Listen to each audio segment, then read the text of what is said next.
Welcome back to the channel and thanks for being here. Today's interview is a bit different than any other that I've done here before. The reason being is that Emmy was a complete stranger at the time of recording. While I did ask her a few questions ahead of our call, what you are about to witness is actually our first ever conversation. I recently reached out to a business networking group on Facebook as I wanted to expand my interview series, looking for people that would be willing to come online with me. Emmy responded as interested, as did a few others you'll see in future videos, and I could not have been happier with the results. The conversation flowed so well, in fact, that I think I only did about 5 edits, and they were mostly me talking anyways. Emmy is a workplace wellness specialist, teaching yoga and meditation in the corporate world. With her expertise, companies find just how much more productive and happy their workforce is when they are in tune with their physical and emotional well-being. Her lengthy list of accolades and education are available on her website, as is her recently published book of poetry, and I'll put links to both of those in the description below. Please sit back and enjoy my first ever conversation with Emmy Chahal.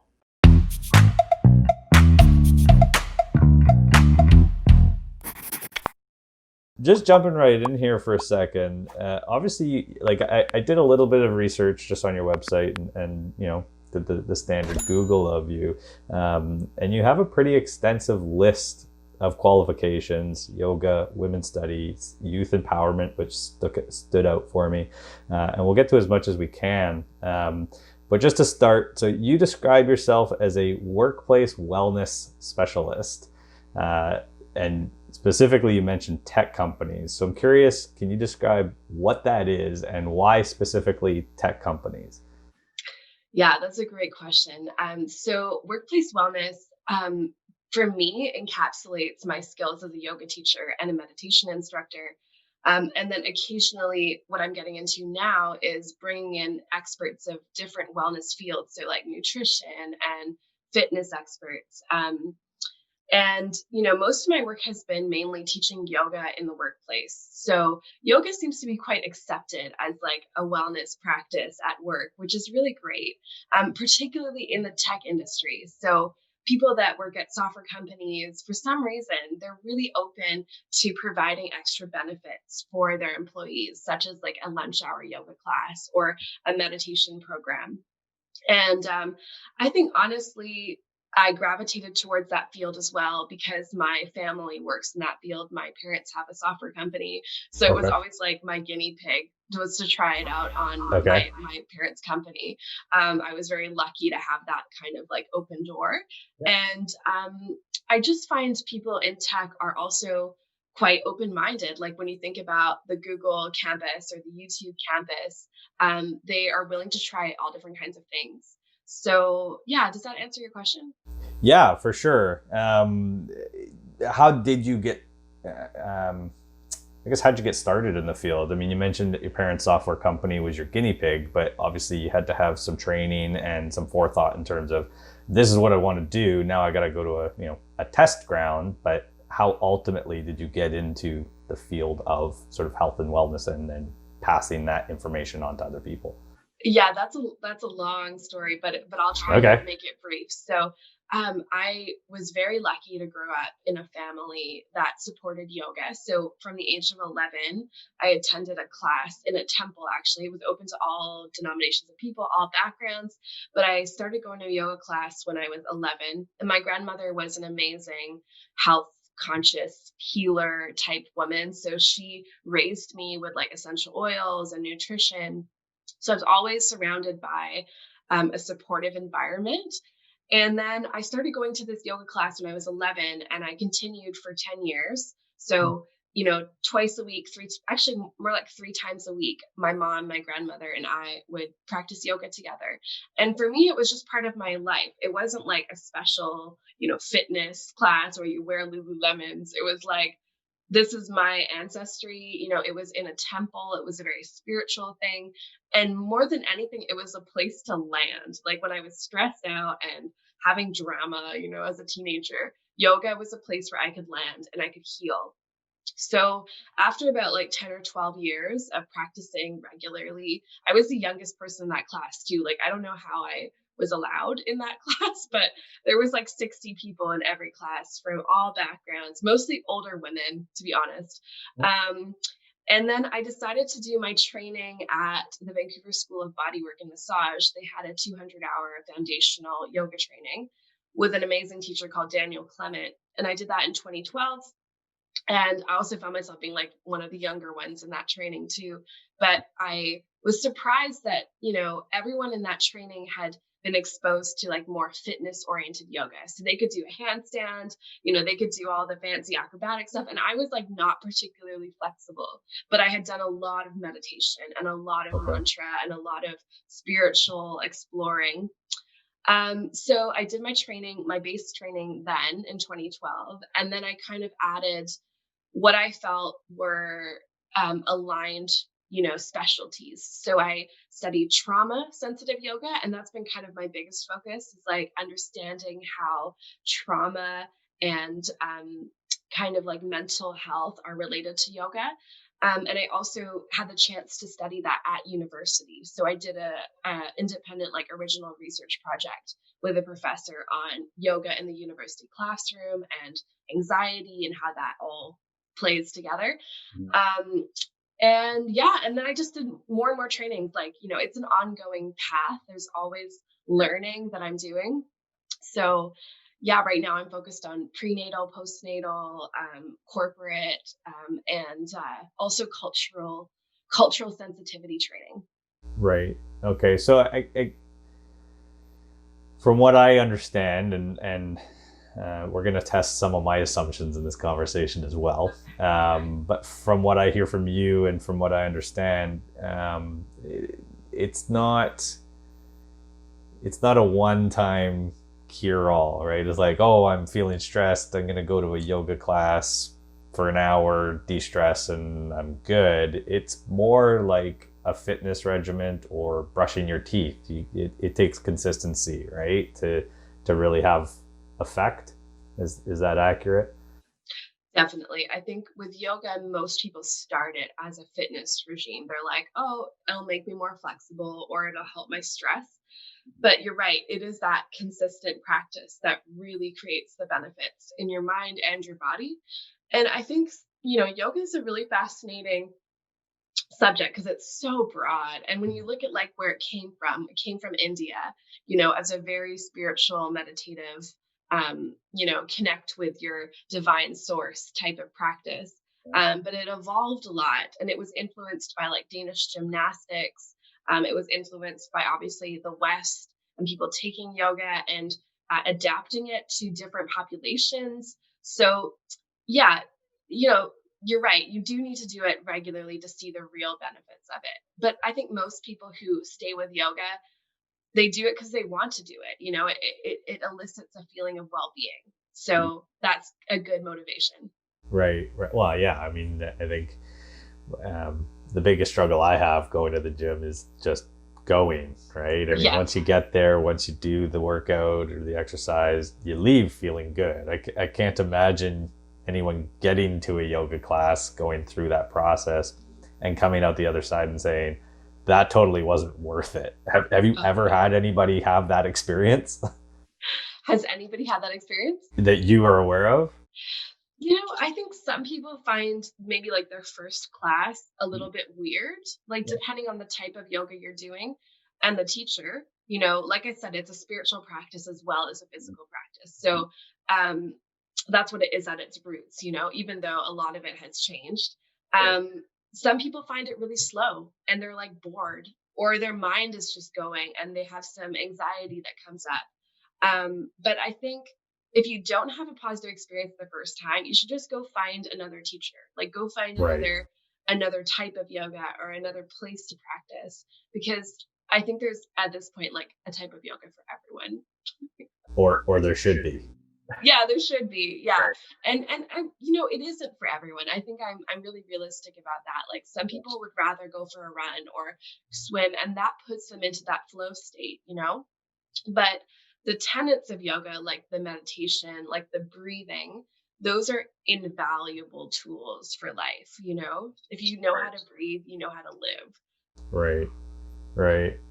So I'm just going to jump here for a second because um, being totally selfish and honest, I fully believe that I need some sort of meditation practice in my life. I've felt that way for a number of years now, and yet I've never done any practice. I've never attempted it. I've never really got past the research phase.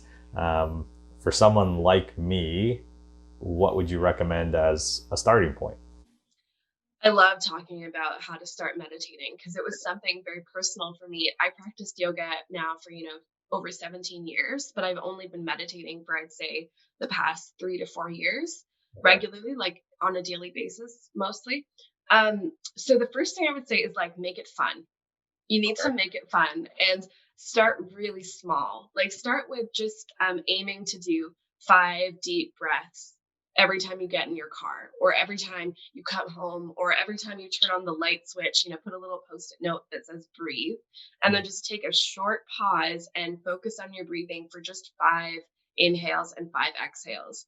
And by making it really small and easy and doable, you can build it up. But some people, they start with like, oh, I need to meditate for like 30 minutes a day or 20 minutes a day. And that's actually really challenging for most people.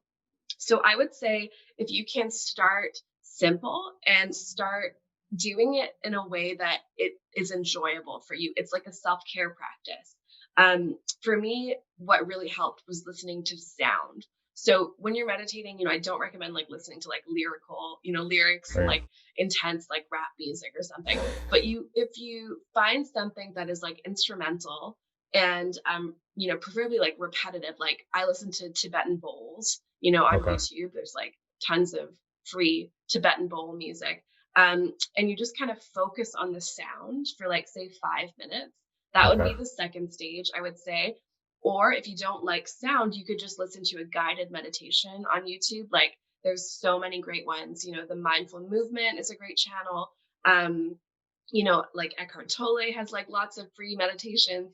There's billions of free meditations out there. So listen to a short one, like 7 to 10 minutes, and Okay. just set aside that time as like, this is me time. This is time for me to balance my body and my mind and to reconnect to my truth, to my inner self. Okay. And with time, I think when you enjoy doing it, you just want to grow in your practice. And you might try different forms of meditation. You might seek out different teachers, but start really small and really simple. Basically, create a system that is just so simple that it almost seems um, odd to say no to it. Yeah. Yeah. You might be like, I don't even know if I'm really meditating. Like maybe your mind is still going. Okay. That's super normal. But just setting aside the time, it's the same thing with yoga. The repetitive kind of consistency is what really is important. Yeah. Okay. I might Even if ask you it's to one send me minute a a day. 1 minute per day. Even if you just start with 1 minute a day, that is a Okay. good start. Okay. I might ask you to send me a couple YouTube links of Sure. starter videos, and I'll put them in the description below for people that if they want to get started, then that would be something recommended by you, anyways.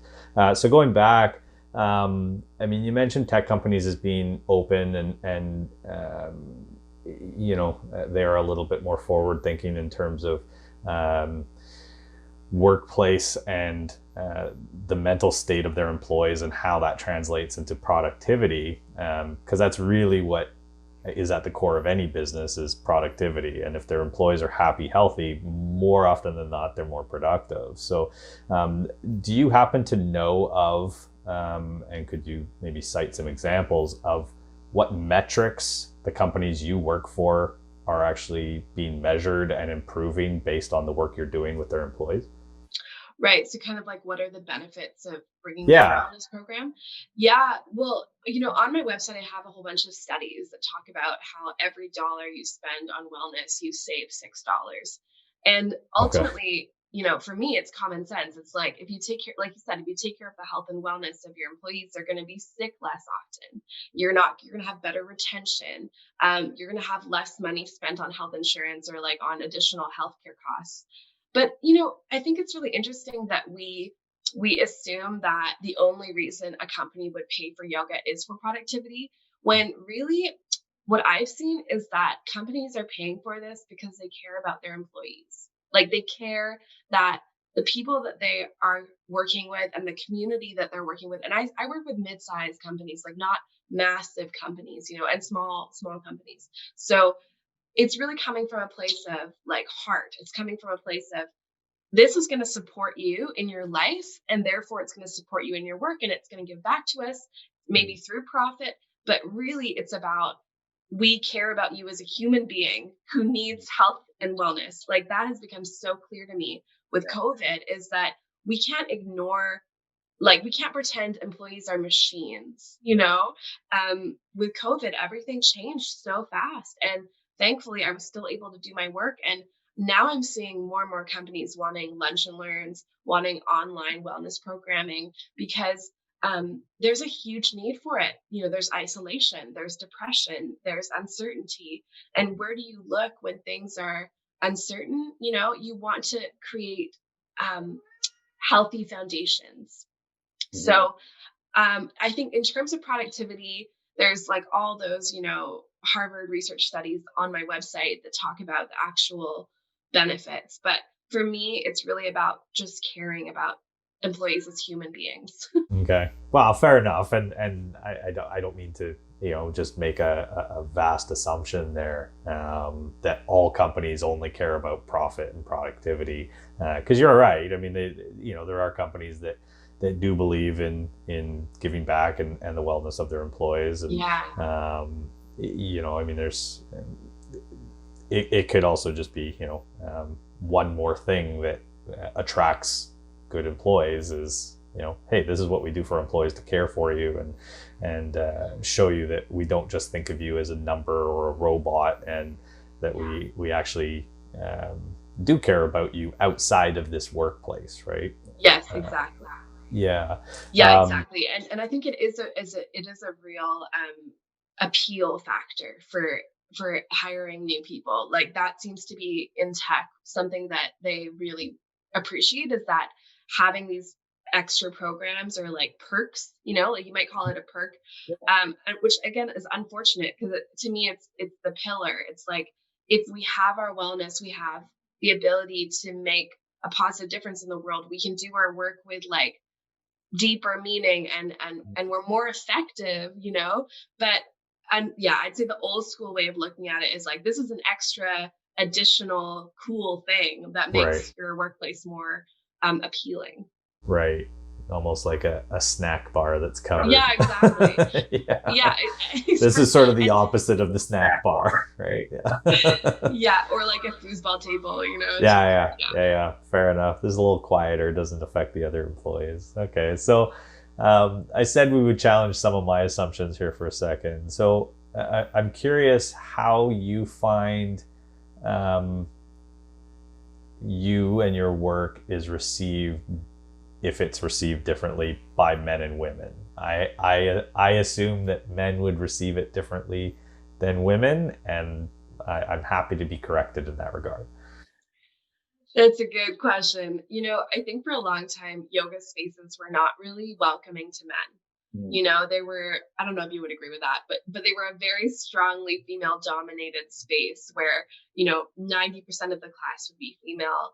And then the one guy, there's like all this like hilarious, comedy sketches about like the one guy being a creeper and like looking Right. at everyone's butt or something, Yeah. which is Yeah. not Yeah. the case. Like, I think yoga is really helpful for people of all genders.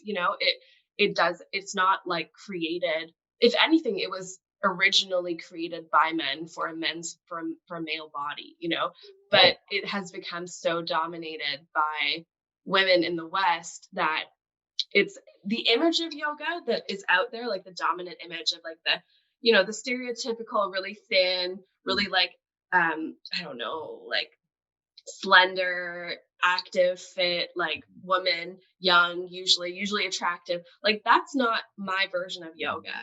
My version of yoga is the yoga that my grandmother taught me Right. out of books, and that were founded in India, that were about finding peace and finding stillness and finding calm, and those are things that we need so much in the West. And I think that's why yoga is so popular, is because we're a mind oriented company, or country. We're a mind oriented society. And yoga brings us into our bodies and into our hearts. And it helps us live more wholeheartedly. So, in terms of how it's received, like, I think actually in my corporate classes, it's pretty even in terms of men and women.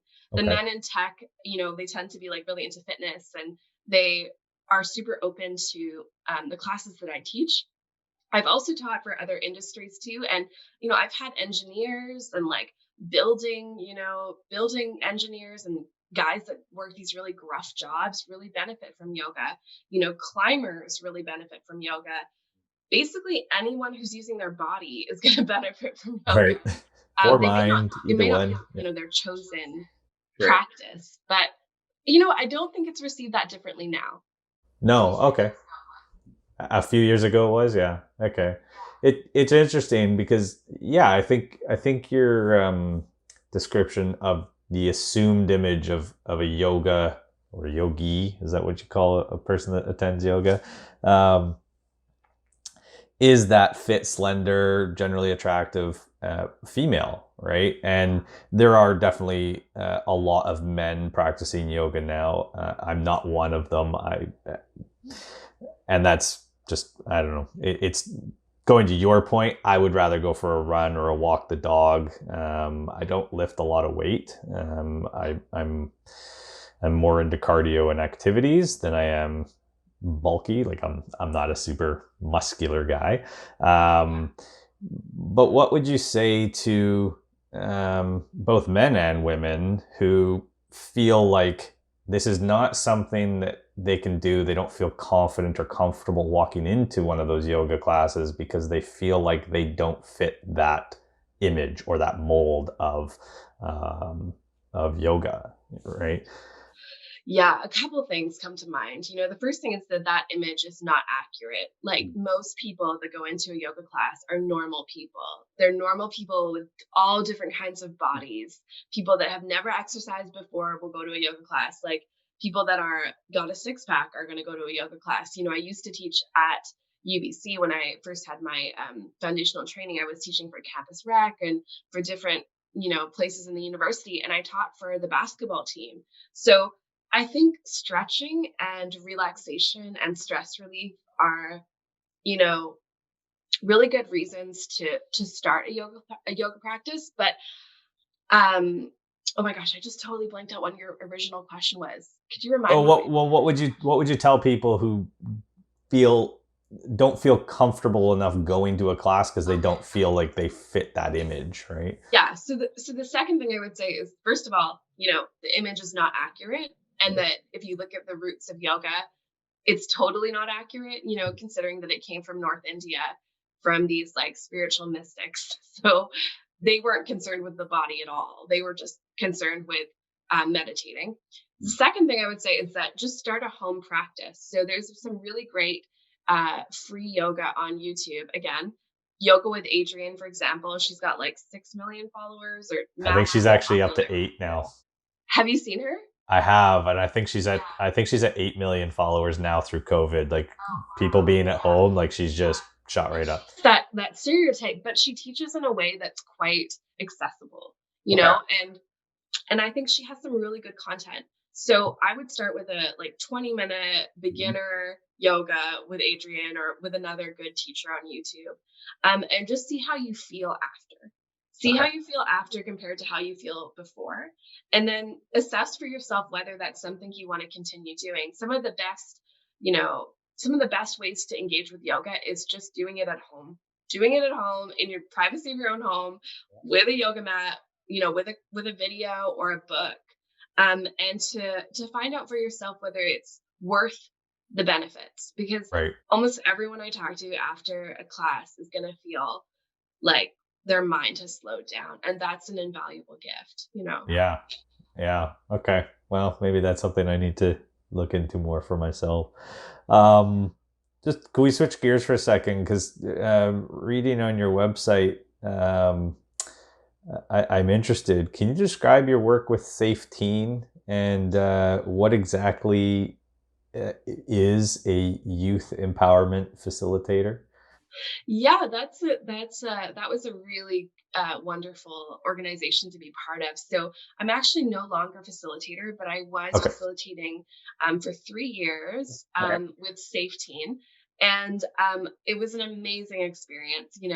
The type of education that Safe Teen provides is around violence prevention. So we have been well, Safe Teen has been going into school since the late like 1980s, like a long time, maybe 1990s.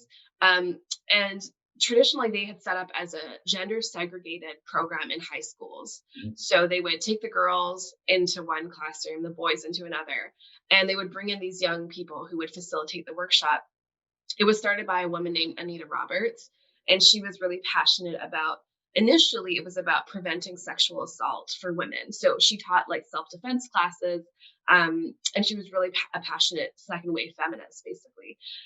But Safe Teen evolved and it became this international organization. They taught, in Japan and Africa.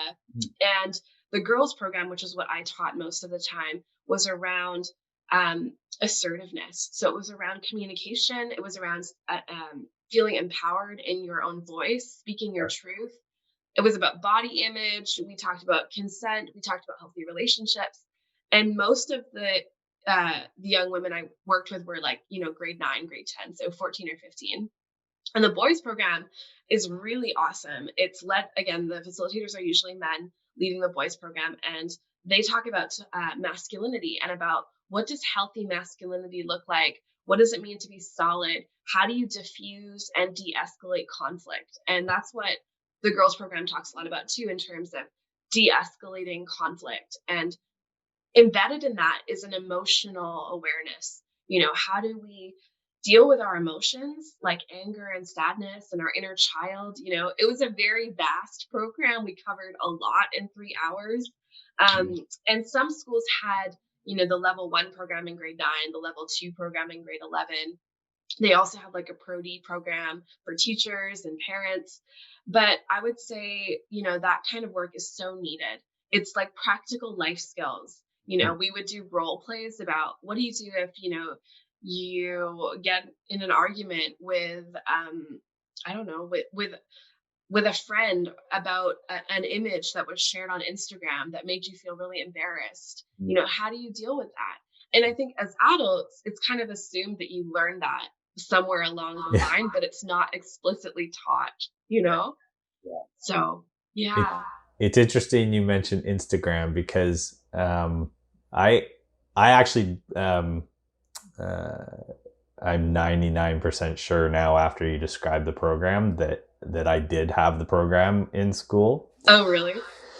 Yeah, and it was I don't remember everything about high school life. I don't think anybody does, but that program was memorable, and I do think it was valuable. But you mentioned Instagram, and I'm very curious, and I know you don't do that now, but obviously when I was in high school, the internet was actually just sort of coming of age. Social media was non-existent. Google wasn't even created yet, if that puts a little perspective on it. Um, I would imagine that program has had to adapt quite considerably to take those items into consideration. So, what would you say were your biggest challenges around um, the cyber piece, I guess, of growing up as a teenager? Oh, yeah, it's a huge issue for youth of today. And I grew up with like MSN Messenger and like the internet. Yeah, I remember being like a big I had fan of ICQ, HTML. so So I was like the first kind of wave of, the internet, growing up with the internet. Um, but it presents so many challenges. And I think one thing we need to focus on is like, how does it actually enrich our lives as well? One of the things I would facilitate in these workshops was, what do you love about social media? Like, how does it make you feel to express yourself? What does it mean to have a feed of really uplifting people you follow, that you follow them and you're like, wow, that brightened my day, seeing that post. So first of all, I think it's important not to like paint it all with like, this is terrible, but I do think the challenge is, for a lot of teenagers now, it's like they have to document everything and it never disappears. And it can lead to widespread shame, humiliation. There's a lot of bullying that happens online, that wouldn't happen in person. And so we would talk about, if you wouldn't say it in person, don't say it online. Like, how do you approach someone in real life? That should be your ethics and your morals, and you should use that online as well. So we're having to navigate a life and a space that has never existed before. And I think when something is really new, like technology, it takes us some time to like not overdose on it. And I think right now, like there's this kind of explosion of online cyber connection, especially with COVID. I mean, it was all we had, right? And in some ways, that's amazing. Thank God we could talk, even though we're not in the same place. Um, but it presents, I think, challenges in terms of, like I said, bullying. Um, it can reach a lot of people very fast. It spreads really quickly. And then it also gives, yeah, the normal challenges you're going through as a teenager, in terms of like new relationships and like learning about, I don't know, being an adult, like all of that is amplified, because it is kind of on display. So I think we need to not underestimate the wisdom of teenagers. I think they actually know a lot more than we give them credit for, but we need to guide them into what is ethical conduct and how can we use it for the best possible way. Mm-hmm.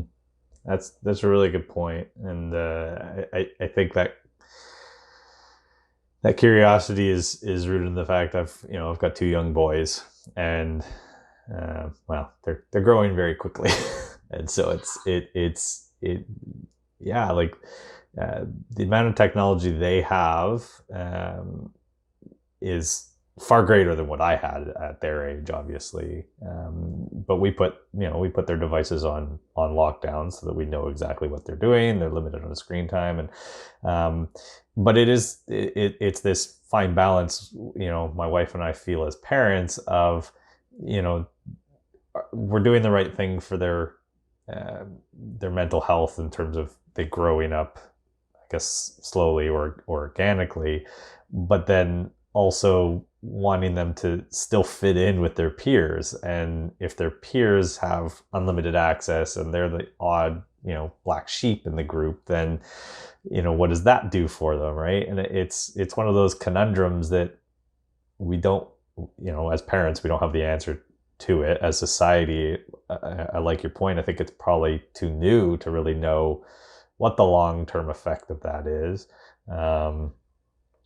Yeah, I mean, it's interesting because now, the young adults, I'll group yourself in there as well, have grown up primarily with technology, and it's become more and more of our sort of daily life, right? And how do we adapt with that? So, Yeah, uh, yeah, and I think when you think about how we teach kids to like discern media, we teach them how to take information and discern whether it's like accurate, or give them those critical thinking skills.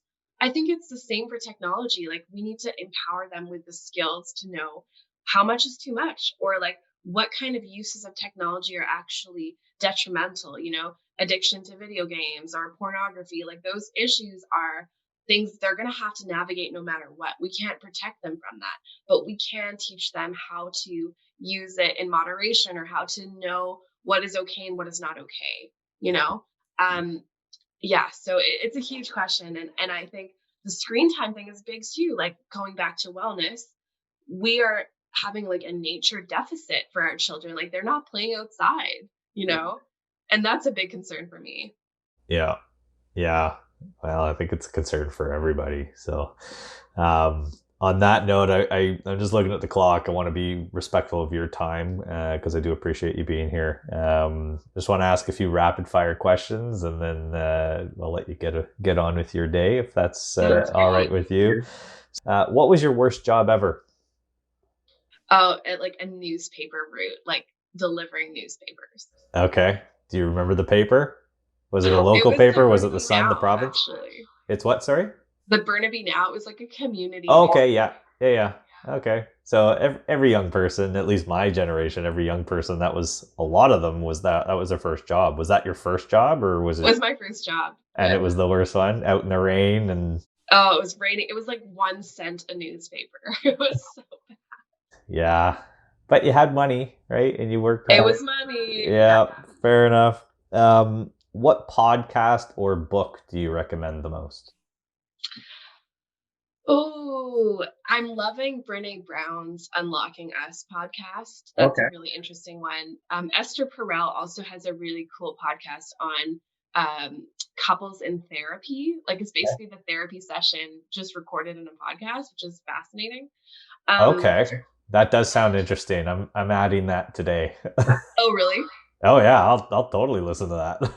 Yeah, it's fascinating. Yeah, it's fascinating. And then in terms of a book, I love A New Earth by Eckhart Tolle. A new girth, A New Earth. A a New new Earth. Earth. Okay, that Yeah, could have gone a A different New way. Earth. Okay. That'll be it. Okay. You're not that far beyond this, but if you could give your 20-year-old self, let's say your 18-year-old self, to give you a little more time, a piece of advice, what would it be? I would say slow down, enjoy your life, and take more time to like rest and chill out. Yeah. Okay. I think that's interesting because you're not the first person on these interviews to say the same thing. Oh, really?